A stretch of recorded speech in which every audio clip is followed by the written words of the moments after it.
রাধে রাধে, জয় শ্রী রাধেশ্যাম। আপনারা কেমন আছেন? নিশ্চয়ই ভালোই আছেন। রাধারানীর কৃপায়, গোবিন্দের কৃপায় নিশ্চয়ই ভালোই আছেন। তো সবাইকে নমস্কার। সমস্ত সাধুগুরুর চরণে আপনাদের প্রণাম নিবেদন জানাই। আপনাদের সামনে নিত্য গীতা পাঠ, নিত্য ভাগবত পাঠ নিয়ে আসি ভিডিওর মাধ্যমে। এই চ্যানেলে নিত্য ভাগবত, নিত্য গীতা পাঠ হয়। আপনারা সকলে শ্রবণ করুন, চ্যানেলটিকে সাবস্ক্রাইব করবেন, আমাকে সাপোর্ট করুন আর নিত্য চ্যানেলটিকে দর্শন করুন। পূর্বে বলা হয়েছিল 16 নম্বর শ্লোকে অর্জুন ভগবানকে বলেছিলেন এই শ্লোকের মাধ্যমে যে অতএব যেসব বিভূতি দ্বারা আপনি সর্বলোকে ব্যাপ্তিস্বরূপ হয়ে অবস্থান করেছেন সেই সকল দিব্য বিভূতি সম্পূর্ণভাবে আপনি বর্ণনা করতে সক্ষম। একমাত্র আপনি বর্ণনা করতে পারবেন, আমাদের ক্ষমতা নাই। সমস্ত ঋষিবর হোক, যত দেবগণ হোক, কেউ আপনার বিভূতি কেউ বর্ণনা করতে পারেন না। আপনার মহিমা, আপনার লীলা, আপনার মাধুর্য কেউ বর্ণনা করতে পারে না। একমাত্র আপনি নিজেকে সক্ষম করতে পারেন, আপনি নিজেই পারেন। এই ছিল পূর্বে 16 নম্বর শ্লোকে অর্জুন বললেন। এবার 17 নম্বর শ্লোকে যে বলতেছে কথং বিদ্যামহং যোগিস্তাং সদা পরিচিন্তায়ন কেষু কেষু চ ভাবেষু চিন্তহসি ভগবন্মায়া। 17 নম্বর শ্লোকে বললেন অর্জুন, এই ব্যাখ্যাটা শ্রবণ করি। অর্থাৎ হে যোগী, সর্বতভাবে চিন্তারত আমি আপনাকে কেমন করে জানব, এবং হে ভগবান, আপনি কোন কোন ভাবের মাধ্যমে আমার দ্বারা চিন্তনীয় হতে পারেন, অর্থাৎ সর্বাঙ্গহীন কোন কোন ভাবের সাহায্যে আপনাকে আমি চিন্তা করব। এখানে বলছে হে যোগী, সর্বদা নিত্য সর্বতভাবে চিন্তারত আমি আপনাকে কেমন করে জানব। আমি যে নিত্য চিন্তারত থাকি তোমাকে নিয়ে, হে ভগবান, তোমার স্মরণ যদি আমি চিন্তা সবসময় যদি করি, তাহলে কেমন করে আমি জানব।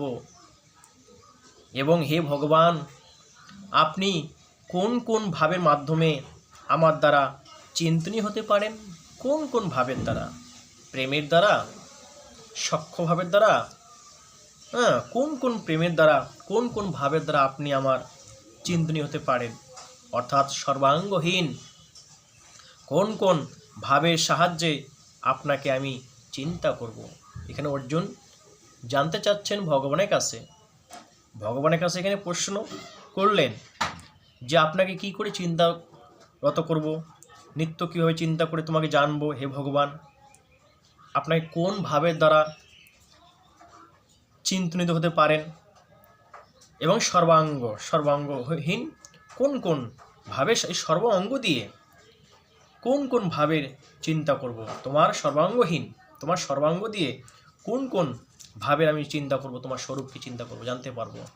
এখানে ভগবানকে জানতে যাচ্ছেন অর্জুন সহজে ভগবত প্রাপ্তির উদ্দেশ্যে এই প্রশ্ন করেছিলেন। একমাত্র ভগবানের ভক্তি প্রেম লাভ করার জন্য এই 10ম অধ্যায়ে জানতে চাচ্ছেন, প্রশ্ন করেছিলেন যে আমি আপনার সমগ্র রূপকে কীভাবে জানব, আপনার সর্বরূপকে কীভাবে জানব, কোন কোন রূপে আপনার চিন্তা করব। এর দ্বারা প্রমাণিত হয় যে বিভূতি গৌণ নয়, তা ভগবত প্রাপ্তির মাধ্যম হওয়া মুখ্য। একমাত্র ভগবত প্রাপ্তির হচ্ছে মাধ্যম হওয়ার মুখ্য। বিভূতি রূপে সাক্ষাৎ ভগবানই বিরাজমান, থাকেন। মানুষ যতক্ষণ ভগবানকে জানতে না পারে, যতক্ষণ মানুষ ভগবানকে জানতে পারে না, ততক্ষণ তার মধ্যে গৌণ অথবা মুখ্যের ভাবনা থাকে, ততক্ষণ মানুষের মধ্যে গৌণ অথবা মুখ্যের ভাবনা থাকে। ভগবানকে জানলে গৌণ ও মুখ্যের চিন্তা থাকে না আর, কারণ ভগবান ব্যতীত আর কিছুই নেই, এই জগতে ভগবান ব্যতীত আর কিছুই নেই। তাহলে তাতে মুখ্যই কি আর গৌণই কি? তাৎপর্য হলো যে গৌণ বা মুখ্য সবই সাধকের দৃষ্টিতে, সিদ্ধির দৃষ্টিতে নয়। যারা সিদ্ধি লাভ করেছেন তার দৃষ্টিতে কোনো গৌণ বা মুখ্য সাধক থাকে না। একমাত্র সিদ্ধির দৃষ্টিতে প্রেম, ভক্তি, শ্রদ্ধা, যিনি ভগবানকে জেনে গেছেন, হ্যাঁ, ভগবানকে অনুভব করতে পারেন, তিনি সিদ্ধি লাভ করেছেন।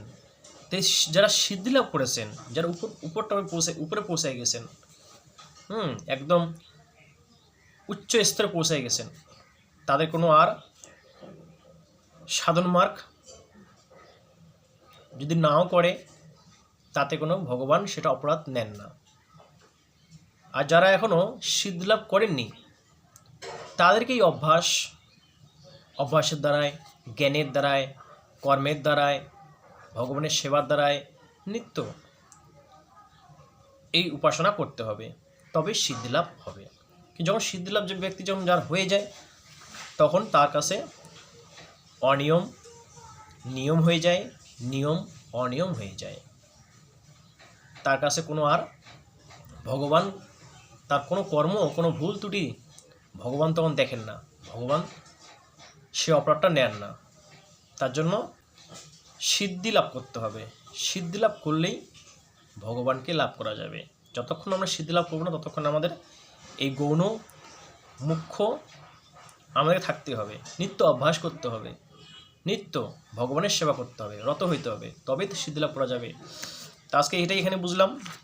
অর্জুনের প্রশ্নে ভগবানকে জানতে চাচ্ছেন, ভগবানকে কী করে চিন্তা করব, ভগবানকে কী করে আমি বুঝবো, আমার ভগবান আপনার স্বরূপকে কী করে জানবো, এই 17 নম্বর শ্লোকেই এটাই বোঝা গেল।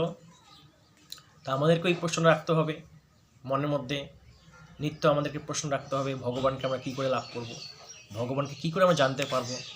আমাদেরকে নিত্য এই অভ্যাসটা করতে হবে আর নিত্য কর্ম করতে হবে ভগবানের জন্য, তবেই ভগবানকে জানা যাবে এই গীতার মাধ্যমে। গীতা হচ্ছে ত্যাগী। গীতা শ্রবণ করতে করতে মানুষটা ত্যাগী হয়ে যায়, ভক্তি লাভ হয়, জ্ঞান লাভ হয়, বৈরাগ্য লাভ হয়। ত্যাগী না হলে ভগবানকে লাভ করা যায় না, সিদ্ধি লাভ করা যায় না, তাকে ত্যাগী হইতে হবে। তাই নিত্য গীতা পাঠ শ্রবণ করবেন, তাহলে ত্যাগী হওয়া যাবে, হৃদয় ধারণ করা যাবে। আজ এই পর্যন্ত, সবাইকে রাধে রাধে, জয় গীতা, জয় গীতা, জয় গীতা। সবাই ভালো থাকবেন, সুস্থ থাকবেন, চ্যানেলটিকে সাবস্ক্রাইব করবেন। আজ এই পর্যন্ত, আগামী দিন আবার 58 নম্বর শ্লোকগুলি শ্রবণ করব। জয় জয় নিতাই পরমানন্দে, হরি হরি বল। প্রেম से बोला राधे राधे।